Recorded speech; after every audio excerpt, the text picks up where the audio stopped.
So, Eric Lacano, Red Squad, Tom Paris. Your thoughts? Isn't it Nick Lacano? Who gives a shit? Space, the final frontier. These are the voyages. Oh, the hell with it. Let's just start the show.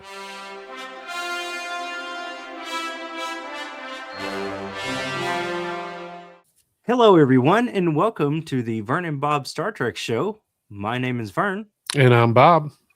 And we are coming to you this week on the Star Trek Network talking about some more Deep Space Nine Dominion talk. That's Bob. right. Yes, we are heading into season 4 of DS9, and we are going to be talking about the essential episodes you need to be watching if you are doing a Dominion Wars watch through of DS9. So we got 4 episodes for you, 4 essential episodes if you're going to be doing a Dominion War watch through of DS9. The list that I look at kind of only give you 3 essential ones, which is Homefront, Paradise Lost, and what was the last episode title? Broken Link. Broken Link. And I added in To the Death. For the main reason we get the first appearance of Wayun, who will go on to be really the face of the Dominion through the remainder of the series. Yeah. So I Also figured one of my favorite DS9 characters. But yeah, absolutely. Same as me. So I figured, that has to fit into a Dominion War watch through. one of many of this Avatar. Oh, yeah. Oh, well, yeah. The Spoiler clone. alert. Yeah. We lose Wayun 1 pretty quick. Yeah. From his first appearance. So yeah, those are the 4 episodes that we will be looking at this week. Of these episodes, I'm going to start with the bad first. Homefront. Yeah, very slow. Yeah. And Homefront and Paradise Lost together. And let me tell you why. And I hate to say this. I don't know what your hot take you have is, but my hot take is I can't stand Benjamin Sisko's dad. Oh, Brock Peters. Now that he is quite the known person when it comes to Star Trek, being Love that the he actor. was Admiral Cartwright in the movies. Mm-hmm. So yeah, he was not. I am with you on that. I'm not very keen on his performance in these 2 episodes. I don't know if it's, I understand the passion side of it, and I understand that there's the political side of his angle of what he's got. I don't know. I don't know if it's the delivery. He kind of tries to be like an older version of Avery Brooks, like that the way he talks and the way he acts, and you even get a little bit of that from Avery Brooks.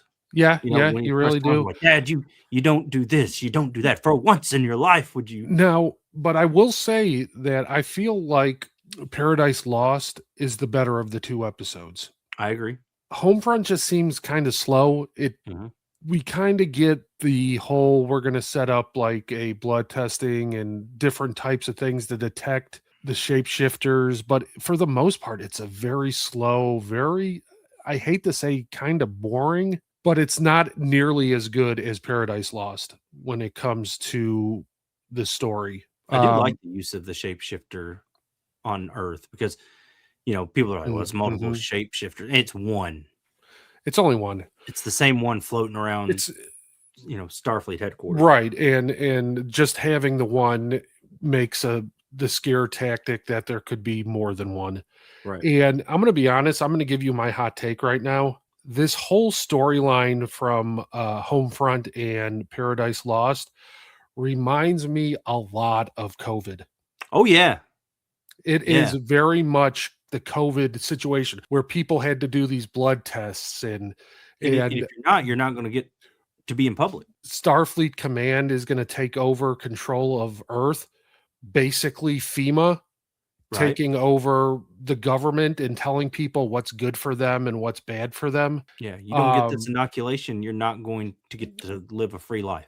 Right, you're going to basically be put in a cell, and it's the same fear that we had during COVID. This is a real who's who of guest stars for Star Trek. We had, like we talked about before, Brock Peters, who is here playing Joseph Sisko, Benjamin Sisko's dad, but you also have the role of Bentine, played by Susan Gibney, who most of you will remember from TNG, playing Dr. Leah Brahms in 2 episodes, Booby Trap and Space Child. And nobody should forget what happened during those episodes.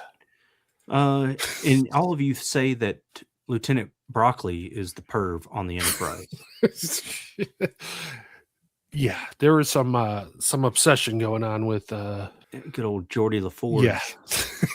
So we got her on here. Polish the old warp nacelle. Robert Foxworth played the Admiral.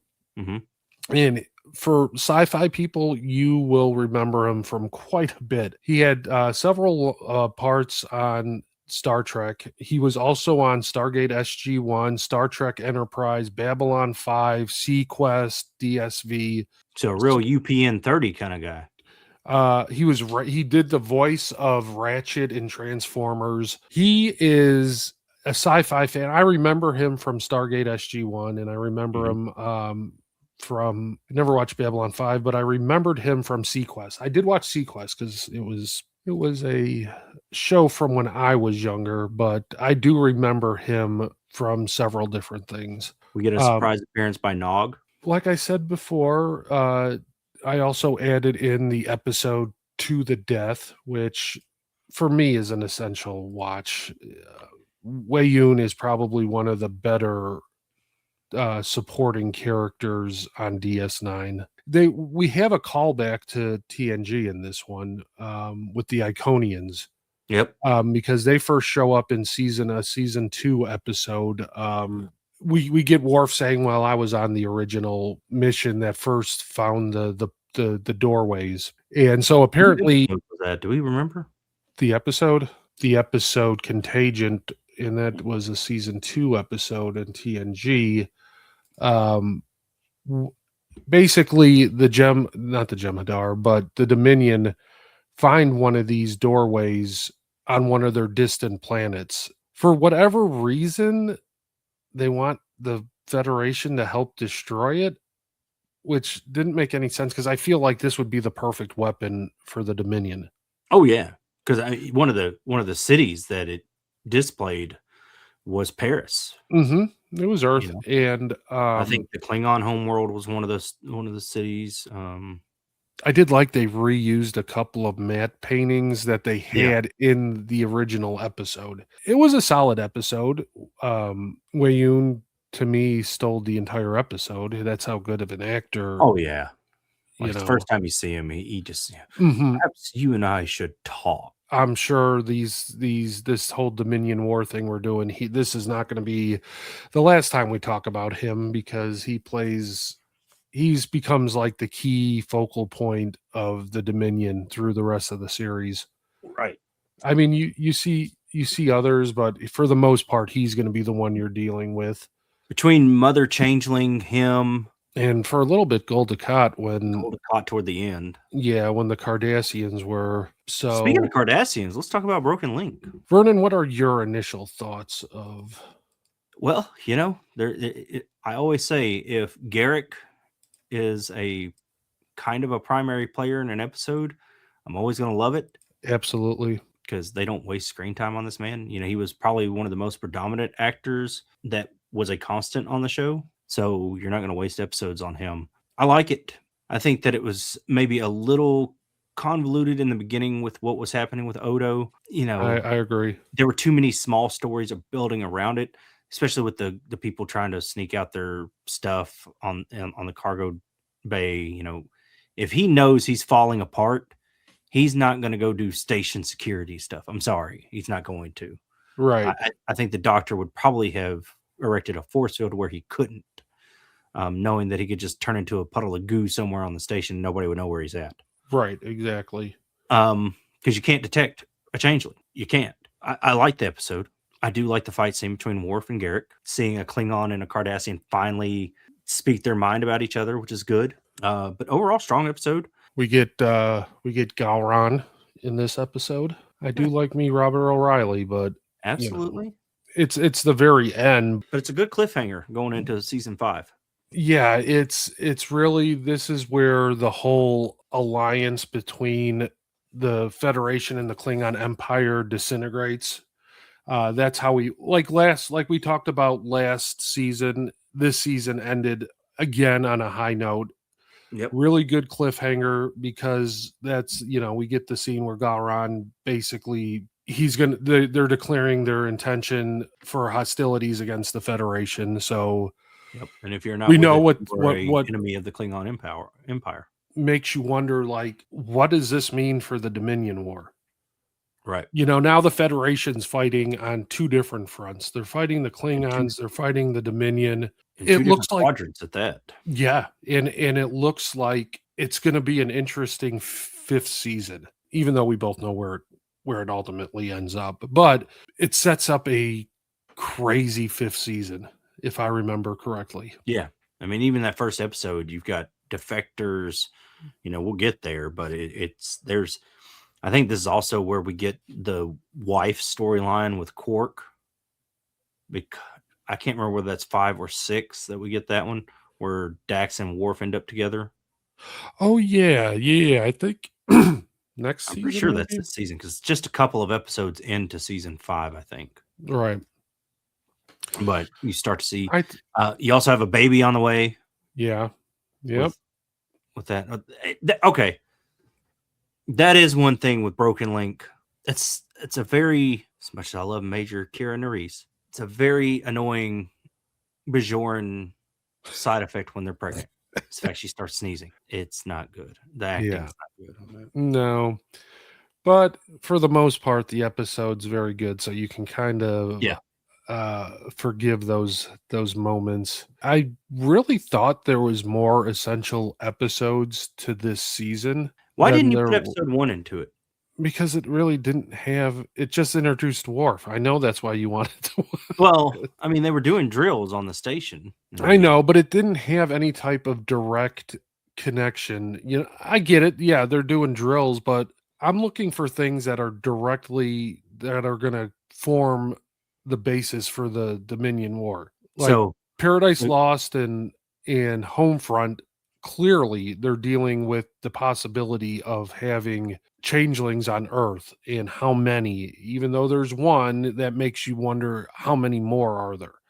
So I'm going to ask, because I kind of brought it up earlier today, and we might be jumping ahead, and spoiler alert for those of you who don't watch modern Star Trek. How did you feel when I said we're going to have to cover season 3 of Picard? I mean, it could be worse. It could have been in season 2 of Picard. Whoa. Yeah. I'm going to be honest with you. Season of all of Star Trek, because it literally got retconned. I know. The very first episode of season 3. New Trek retcons everything. Yeah. Let's be fair. No, I'm going to be honest. I totally forgot about that until you mentioned something this morning. And I was even like, what is he talking about? And I even put what? And you're like, yeah, it deals. I said, oh, fuck, it does. And I totally forgot about it. I think I literally blocked. Laughing. I know. I think I literally blocked everything out except for like those last 3 episodes of season 3. All the fanboy episodes. Yeah. Well, it was the only good thing about the series. The Enterprise D. Yeah. I mean, I guess season 1 wasn't half bad. Season 2, but season 3, I mean, I was just ready for something, and I was like everybody else when they started doing all that, bringing out the Enterprise, and we'll see where we're at when we get done with season 7 of DS9, and we'll reevaluate if we really need to jump into Star Trek Picard. But I will say, I was looking ahead. We do get quite a few more episodes in season 5, and I really looked ahead at season 6 and 7, and there is a lot of episodes. Oh yeah, I mean, season 6 and 7 are basically the war. Yeah, basically the entire. By the time you get through 5, we're in the swing of things. When did we change the station back to Tarek Nor? Oh, 7? I think so. I Yeah, can't remember exactly when the Cardassians take back over. I don't. I think it's 6. I 6? could be wrong. We're gonna run into it at some point. Attention Bajoran workers. But yeah, 6 and 7, there is a lot of episodes. Things I'm actually it's amazing. I'm actually a bigger DS9 fan than I felt like I am. You know me, I'm a Voyager fanboy at heart. This is honestly making me want to restart the entire series over again. Started Be- season 2. Season 2. No. No. I'm not even gonna. I'm probably gonna start at Jem'Hadar, the final episode of season 2, and then Yeah. just run. I'm not gonna just do a Dominion. I'll run through everything because it has been a little while since I. 1, you're not missing anything. No, I know I'm not. 2, you're really not missing anything either. With that, we're gonna have a lot more. You know, I really feel like we're running down to the wire on the month, but I think we missed an opportunity with doing the episode where they're all their actual no makeup characters and they're in. Oh yeah, yeah. We missed that opportunity at being February because that to me is one of the best. Yeah. Any That's inclusion type month, that's an episode you want to roll with. That's easily in my top 5 for DS9 I episodes. love it. Everybody comes to play in that episode. So, what is the rating you give season 4 of the Dominion War, the essential episodes? So we handed out a 5. It's not for gonna be a season 5. 3. I'm going to give it a strong 4. Yeah. 4. I can't give it the same as 3 because 3 was chef's kiss. All 5 were fantastic episodes. These Homefront again, killed we talked it. about Paradise Lost being slow, some of the overacting. I didn't mind Paradise Lost. Homefront was the one. Yeah, Homefront. That's the one Homefront. that drags it down Correct to a me. 4 Yeah, for me. Homefront. The other 3 episodes are fantastic. They're great. I mean, it's just we're still building to the Dominion War, but we're getting close. You think the only thing I had about To the Death was Worf and Jem'Hadar would have had a much more bloodier fight. I don't care who pulled them apart. That should have been a much more vigorous fight. I love how the Jem'Hadar, after he stabbed the one's neck, Yeah, he expected Cisco to do the same to Worf, and he was just like, "Well, you're restricted to quarters." Yeah. And he looks at him and goes, "That's it. That's it. That's all you're gonna do." Well, yeah. But no, So 4 for you. 4. 4.